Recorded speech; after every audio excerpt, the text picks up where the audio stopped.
যে যে কোনো সময় যে কোনো দুর্ঘটনা ঘটে যেতে পারে। এই রুমটি দেখাই আপনাদের। এখানে দেখেন না, এই রুমটিতে সেই সময়কার খাট আমি দেখতে পাচ্ছি। 13 জমিদারদের এই বাড়িগুলোতে প্রবেশ করলে এখনও পাওয়া যায় অতীতের রাজকীয় স্মৃতি। বাড়ির প্রবেশ মুখে দেখা যায় বাঘ, সিংহ, পাইক পেয়াদাদের মূর্তি। যমুনাপাড়ের এই ঘাটটি দিয়ে অতীতে যাওয়া যেত নৌপথে সরাসরি কলকাতায়। সেই সময় এই জমিদার বাড়িতে বাজত ঢাকঢোল, হতো পূজা পার্বণ, বসত গানের আসর, নদীতে ভাসত রাজাদের প্রমোত্তরী। কিন্তু এখন ভেতরে একটি গা ছমছমে অবস্থা বিরাজ করে এবং খুবই ঝুঁকিপূর্ণ।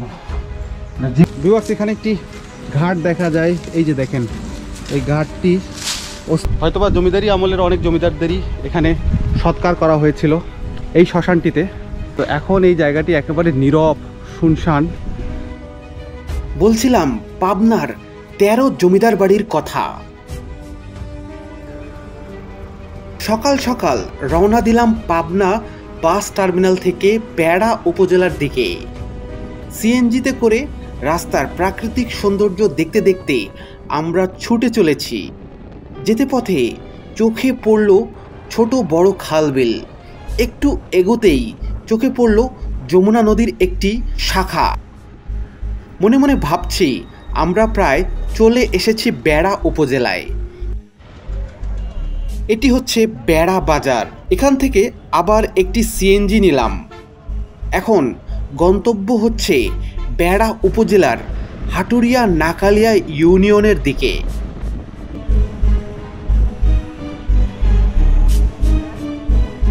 তো ভিউয়ার্স, আমরা চলে আসছি হাটুরিয়া গ্রামে, আর যাচ্ছি এখন সেই 13 জমিদারদের যে জমিদার বাড়িগুলো আছে সেই বাড়িগুলো দেখার জন্য। তো এখানে এখন কেবল একটি জমিদারের বাসাই টিকে আছে, একটাই শুধু টিকে আছে, তাই না? ওই একটা, ওটা তেরেই আর কি পুরো ওই একটা। আচ্ছা, আপনি একটু এগোতেই চোখে পড়ল একটি রাজকীয় ফটক। যে ফটকে তৈরি করা হয়েছে পাইক পেয়াদা এবং বাঘ সিংহের মূর্তি, যা আগতদের অবাক করবে। এ থেকেই বোঝা যায় যে এই জমিদার বাড়ির জৌলস কতটা ছিল সেই অতীতে। একটি গেট অসাধারণ। এই গেটটি দেখে বোঝা যায় যে আগে কত জৌলসময় ছিল এই জমিদার বাড়িটি এবং কত সুন্দর করে এই গেটটি তৈরি করা হয়েছিল।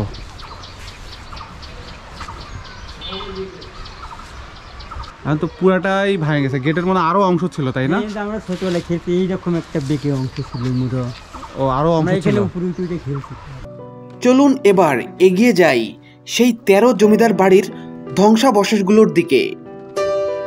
সেই 13 জন জমিদার হলেন প্রমোদনাথ বাগচি, কাঞ্চীনাথ বাগচি, উপেন্দ্রনাথ বাগচি, ভবানীচরণ বাগচি, কালী সুন্দর রায়, ক্ষীরোদচন্দ্র রায়, সুরেন্দ্রনাথ রায়, সুধাংশু মোহন রায়, শক্তিনাথ রায়, বঙ্কিম রায়, ক্ষুদিরাম পাল, যদুনাথ ভৌমিক ও যতীন্দ্রনাথ ভৌমিক। এই 13 জমিদারদের বাড়িগুলোর মধ্যে এখন শুধু টিকে রয়েছে ক্ষীরোদচন্দ্র রায়ের সুদৃশ্য প্রধান সেই ফটক এবং 2-1টি ভবনগুলোর ধ্বংসাবশেষ, যেগুলোর একেবারেই জরাজীর্ণ অবস্থা। এলাকার প্রবীণ ব্যক্তিদের মতে 1900 সালের পর থেকে গ্রামটিতে বাড়তে থাকে জমিদারদের সংখ্যা। অবশ্য সেটার পেছনে রয়েছে একটি বড় কারণ, যা আমি এই ভিডিওর যে কোনো এক পর্যায়ে বলবো। তো ভিউয়ার্স, এখানেও একটি দরজা দেখা যাচ্ছে। এই যে দেখেন, দরজাটিতে অনেক নকশা তৈরি করা হয়েছিল সেই সময়। অনেক কিছু এখানে খোদাই করা হয়েছে এই দরজার যে নকশাগুলোতে। তো এখান থেকে আবার দেখেন ওই ওয়ালটিতে প্রকৃতি একেবারে এটিকে আঁকড়ে ধরে রেখেছে। বট গাছের শিকড় চারপাশেই ছড়িয়ে গেছে এই ওয়ালটির। এসব জমিদারদের একসাথে বসবাসের সময়টা ছিল আনুমানিক 1915 সালে, জমিদারদের প্রত্যেকেই বাস করতেন এই প্রাচীর ঘেরা অট্টালিকাগুলোতে। জমিদাররা এই বাড়িগুলো ছেড়ে গেছেন আজ থেকে বহু বছর আগে, কিন্তু তাদের যত্নে তৈরি এসব দরজা জানালা বাড়ি ঘর আজও টিকে আছে মজবুতভাবে। দরজাগুলোর উপরের শৈল্পিক কার্যগুলো যেন অতীতের জৌলসের কথা বুঝিয়ে দিচ্ছে। তো ভিউয়ার্স, এই যে দরজাগুলো দেখতে পাচ্ছেন, সেই সময়কার দরজা এগুলো, সেই সময়কার রঙগুলো এখনও টিকে আছে। কিন্তু এই দরজাটি অনেক মজবুত, সেই সময়কার যে কাঠ, সেই কাঠটি এখনও এই দরজাটিকে ধরে রেখেছে। জমিদার বাড়িটির এই মন্দিরটি পরবর্তীতে নতুনভাবে মেরামত করা হয়েছে, যেখানে এখন নিয়মিত পূজা পার্বণ হয়ে থাকে।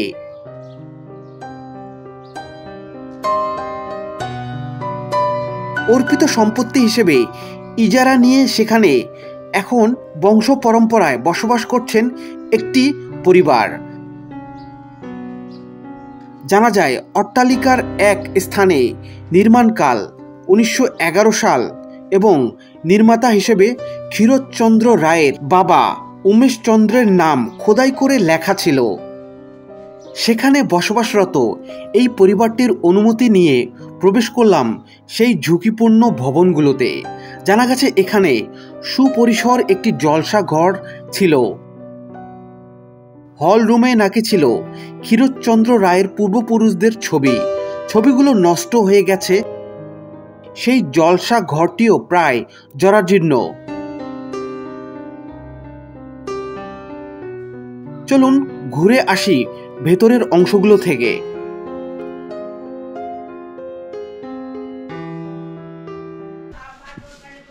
তো ভিউয়ার্স, আমরা এই ভবনটি যেটা আমরা দেখলাম বাইরে থেকে, সেই ভবনটির ভিতরে প্রবেশ করছি।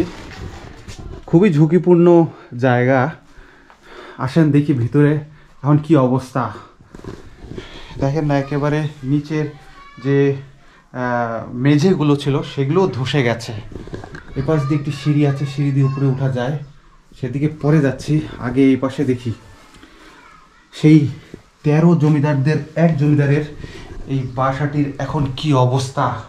দেখেন এই পাশেও একটু কক্ষ আছে, মনে হচ্ছে যে এখানে ভূমিকম্প হয়েছিল। চারপাশে এমনভাবে লন্ডভন্ড হয়ে আছে সব কিছু। এই যে দেখেন উপরের এই অংশটি দেখেন, কি ভয়ঙ্কর লাগছে দেখতে।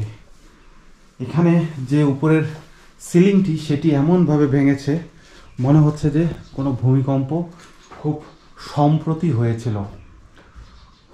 আর উপরের এই যে কক্ষটি, সেই কক্ষটির উপরের অবস্থাটি দেখেন না, গাছপালার শিকড়গুলো চারপাশেই ছেয়ে আছে। উপরে আবার একটি ফ্যান দেখা যাচ্ছে। ওপাশেও যাওয়া যেত, ওপাশেও একটি গেট আছে এবং ওপাশে একটি কক্ষ ছিল। এখানকার এই অবস্থাটি দেখেন, খুবই ঝুঁকিপূর্ণ, মানে যে কোনো সময় মাথায় ভেঙে পড়তে পারে।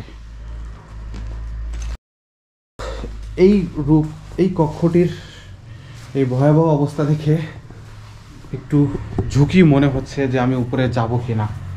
তবুও দেখি চেষ্টা করে যে কতটুকু যেতে পারি। এই কক্ষটিও দেখেন, উপরে আগে ঝাড়বাতি ঝুলতো বা কোনো সাজ সরঞ্জামের জিনিস ঝুলতো, এখন ঝুলছে গাছের শিকড় বাকড়। এটিকে বলে মূলত সময়ের পরিবর্তন। আসুন এপাশে যাই। ভাই আসেন।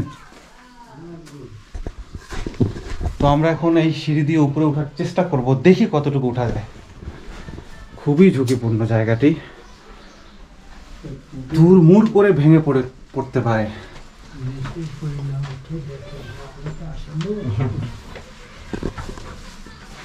আসেন দেখি, চেষ্টা করি কতটুকু উঠা যায়।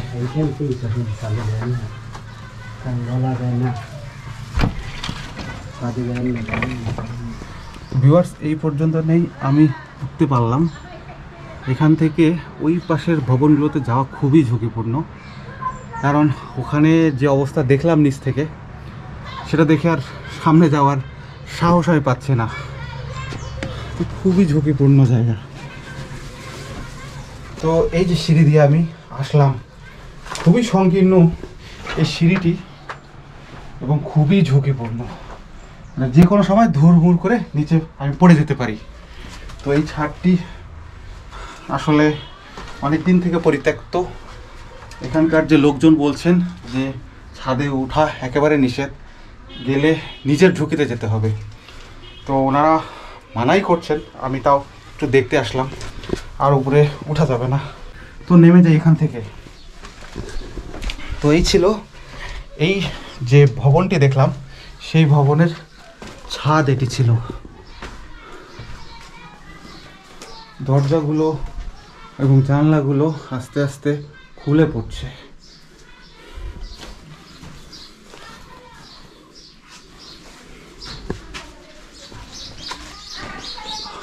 এপাশে একটা কক্ষ আছে, এদিকেও একটি কক্ষ দেখা যায়। এই দেখেন, এখানে ঢুকলেও একটি কক্ষ দেখা যায়। প্রত্যেকটি কক্ষেই শুধু মৃত্যু ঝুঁকি, প্রত্যেকটি কক্ষেই অনেক ঝুঁকি, মানে চলাফেরা করাটা এতটাই ঝুঁকিপূর্ণ যে যে কোনো সময় যে কোনো দুর্ঘটনা ঘটে যেতে পারে। এই রুমটি দেখাই আপনাদের, এখানে দেখেন না, এই রুমটিতে সেই সময়কার খাট আমি দেখতে পাচ্ছি। এটি সেই জমিদারি আমলেরই খাট, আমি নিঃসন্দেহে এটি বলতে পারি।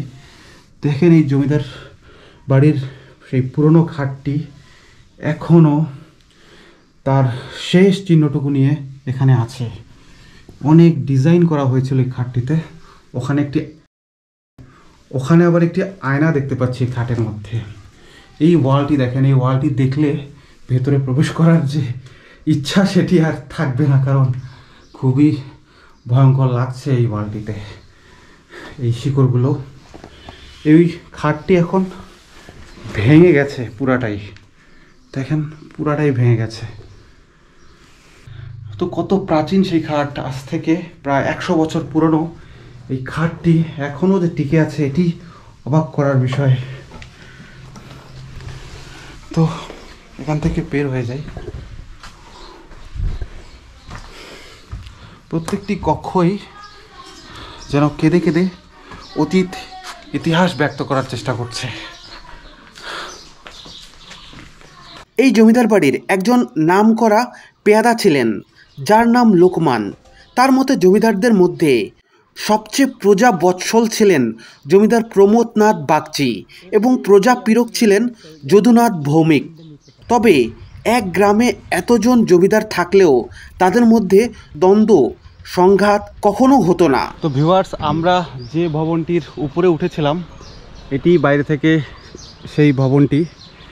আর উপরের এই জায়গাটিতে আমি আসতে চেয়েছিলাম, কিন্তু অনেক ঝুঁকি ছিল তাই আসতে পারিনি। এই জায়গাগুলো দেখেন একেবারে খুবই নড়বড়ে, তাই এই জায়গাটাতে আমি আসার সাহস পরে করতে পারিনি। এবং এখানে যারা বসবাস করছেন তারাও আমাকে মানা করছিলেন যে এখানে যাতে আমি না আসি, কারণ যে কোনো বিপদ ঘটতে পারে। তো এই উপরের এই ভবনটি অনেকগুলো কক্ষ দেখা যায়। প্রত্যেকটি কক্ষেই যেন কোনো না কোনো স্মৃতি জড়িয়ে আছে এই জমিদারদের, তখন যারা বসবাস করতেন তাদের। তো এখন প্রত্যেকটি ভবনই যেন কেঁদে কেঁদে অতীত ইতিহাস ব্যক্ত করছে। তো ভিউয়ার্স, আমরা এখন এগিয়ে যাচ্ছি এই জমিদার বাড়িরই একটি মন্দির দেখতে। সেই মন্দিরটি এই ভবন থেকে একটু দূরে, তো একেবারে গ্রাম্য একটি পরিবেশ। ওই মন্দিরটিও সেই জমিদারি আমলেই তৈরি করা হয়েছিল। এখন ওই মন্দিরটির কী অবস্থা চলুন দেখে আসি।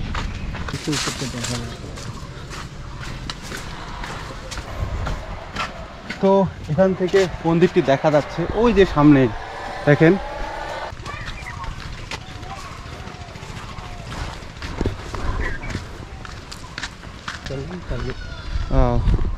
সরু আইল দিয়ে আমরা এগিয়ে যাচ্ছি। এটি জমিদার বাড়ির একটি রাধা গোবিন্দ মন্দির, যার নির্মাণশৈলী দেখে মনে হচ্ছে এটি প্রায় 100 বছরের প্রাচীন একটি স্থাপনা। তবে এই মন্দিরটিতে এখন আর কেউ আসেন না পূজা করতে, পরিত্যক্ত হয়েই পড়ে আছে। আপনাদের কিছু নকশা দেখাই এই মন্দিরের। এই যে দেখেন সেই সময়কার নকশাগুলো এখনও এখানে দেখা যায়, এখনও টিকে আছে সেই নকশাগুলো। তো এই যে দেখেন এই মন্দিরটির উপরের এই কারুকার্যগুলো অনেক আগেই ভেঙেছে, দেখেই বোঝা যায়। এপাশে দেখাই, এপাশ থেকে দেখলে এপাশে একটি দরজা ছিল এবং ওই যে বেদি দেখা যায়, এখানেই মূর্তি রাখা হতো। তো এখনো এটি ব্যবহার করা যাবে যদি একটু রক্ষণাবেক্ষণ করা হয়। এটি রক্ষণাবেক্ষণ করার মতো অবস্থায় আছে এখনো।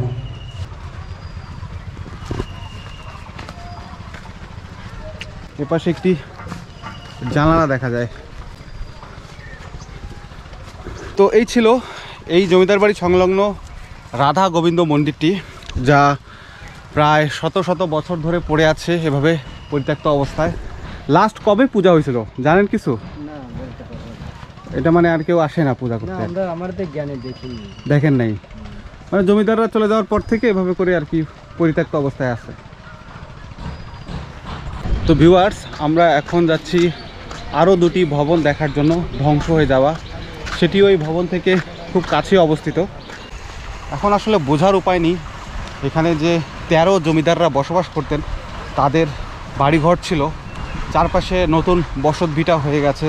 তাই যে এখানে আগে জৌলসময় এক জমিদার বাড়ি ছিল কয়েকটি, সেটা বোঝার কোনো উপায় নেই। জমিদার ক্ষীরোদচন্দ্র রায়ের বাড়ি থেকে একটু দূরে এই ভবনগুলো 13 জমিদারদের মধ্যে আসলে কোন জমিদারের ছিল সে সম্পর্কে আমি তেমন কোনো তথ্য খুঁজে পাইনি।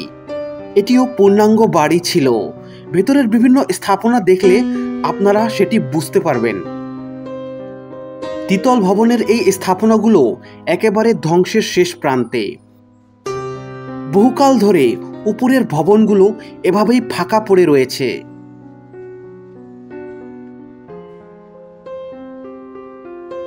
এই স্থাপনাটির এক পাশে রয়েছে একটি পুকুর, যেখানে ছিল একটি প্রাচীন ঘাট। চলুন সেই ঘাটটি দেখে আসি। তো ভিউয়ার্স, এই জমিদার বাড়ির বিস্তৃতি কত দূর ছিল, এই যে এখানেও প্রাচীর দেখা যাচ্ছে। এখানে একটি ভবন এবং গেছে নাকি? এখানে একটি ভবন এবং এখানে একটি প্রাচীর, আর নিচে কি ঘাট ছিল? ও ভিউয়ার্স, এখানে একটি ঘাট দেখা যায়। এই যে দেখেন, এই ঘাটটি অস্তিত্ব খুব কষ্টে প্রকাশ করছে যে এখানে একটি ঘাট আছে।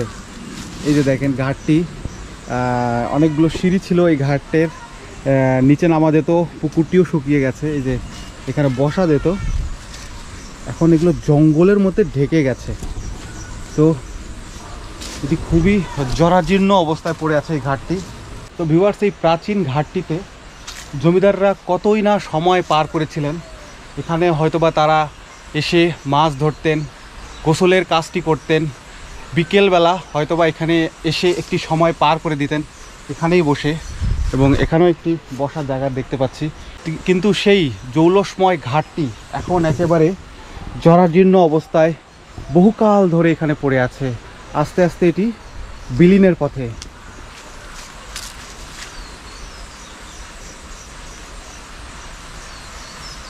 তো ভিউয়ার্স, এই ভবনটির একটি গেট আপনাদের দেখাই। এই গেটটির যে কাঠটি দেখেন, সেই সময়কার কাঠ এখনও মজবুত, মানে এখনও এটি 20-25 বছর খুব সহজেই পার হয়ে যাবে। তো জানালাগুলো অনেক বড় বড় করে তৈরি করা হতো।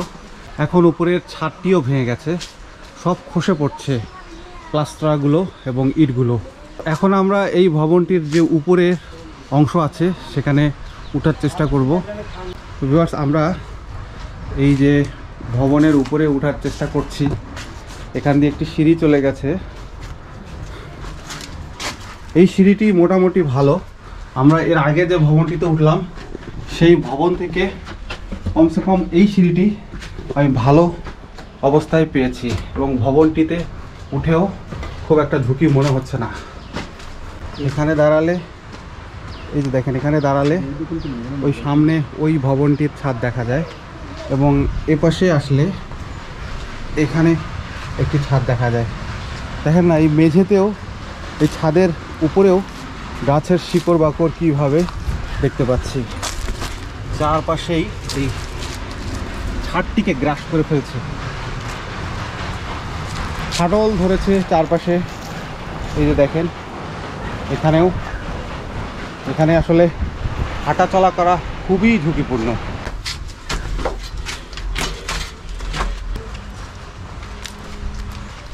তো ভিউয়ার্স, এখানে একটি পুরনো কূপ দেখা যায়, এটিও সেই জমিদার বাড়ি যখন নির্মাণ করা হয়েছিল তখনকারই।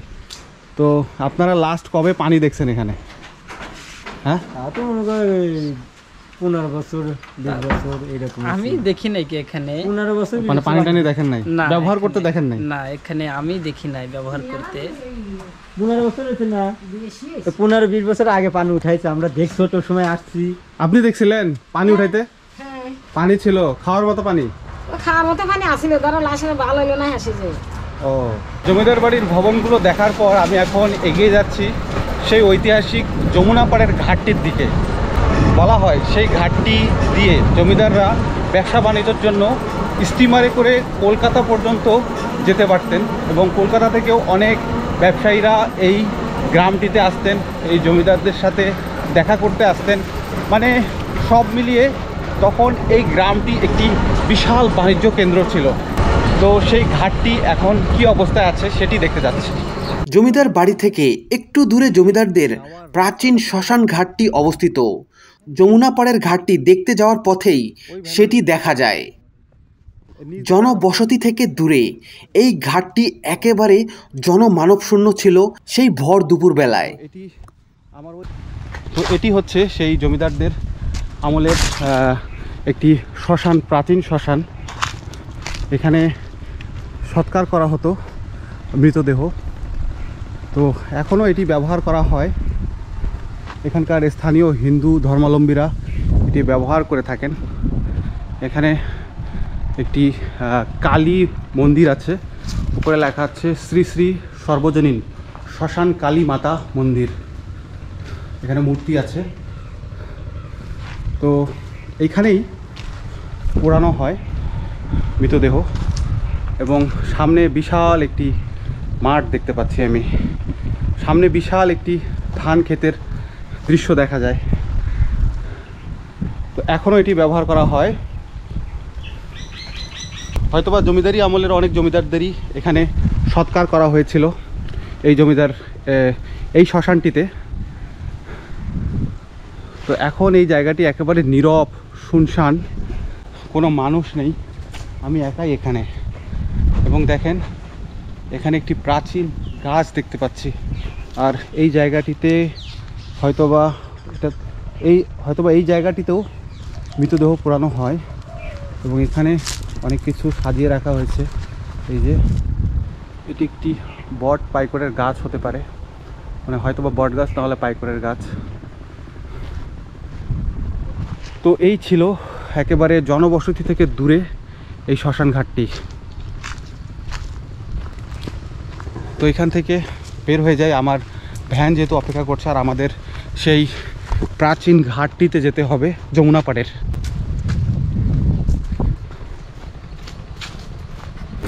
তো ভিউয়ার্স, আমরা সেই শ্মশান ঘাটটি দেখার পর এখন আবার এগিয়ে যাচ্ছি যমুনা পাড়ের দিকে। তো অনেক প্রাচীন ছিল সেই শ্মশান ঘাটটি, পরে যা দেখলাম পরে সেগুলোকে নতুন করে বানানো হয়েছে, তৈরি করা হয়েছে। এই যমুনা নদীতেই ভাসত রাজাদের ভাসমান প্রমোত্তরী। সামনেই দেখা যাচ্ছে যমুনার সেই ঐতিহ্যবাহী ঘাটটি। এই ঘাটটির জন্য এই এলাকাটি ব্যবসা বাণিজ্যের অন্যতম কেন্দ্রবিন্দু ছিল। এই কারণেই জমিদাররা একে একে এই এলাকাতে আসতে শুরু করেন। তো ভিউয়ার্স, এই সেই ঐতিহাসিক ঘাট, যে ঘাটে আগে স্টিমার ভিড়ত, এবং স্টিমারে করে জমিদাররা এখান থেকে সরাসরি কলকাতা পর্যন্ত যেতে পারতেন। তো এখন ব্যস্ত আছে এই ঘাটটি প্রচুর। এখানে সব সময় এরকম ভিড় লেগে থাকে, মানে এখান থেকে মানুষ বিভিন্ন জায়গায় গিয়ে থাকেন। দেখেন এখনও অনেকে যাচ্ছেন। এই ঘাটটির কারণেই এই গ্রামটি আগে বাণিজ্য কেন্দ্র হয়ে উঠেছিল সেই জমিদারি আমলে। তো এখনও এই ব্যবসা বাণিজ্যের জন্য এই ঘাটটি অনেক গুরুত্বপূর্ণ ভূমিকা পালন করছে।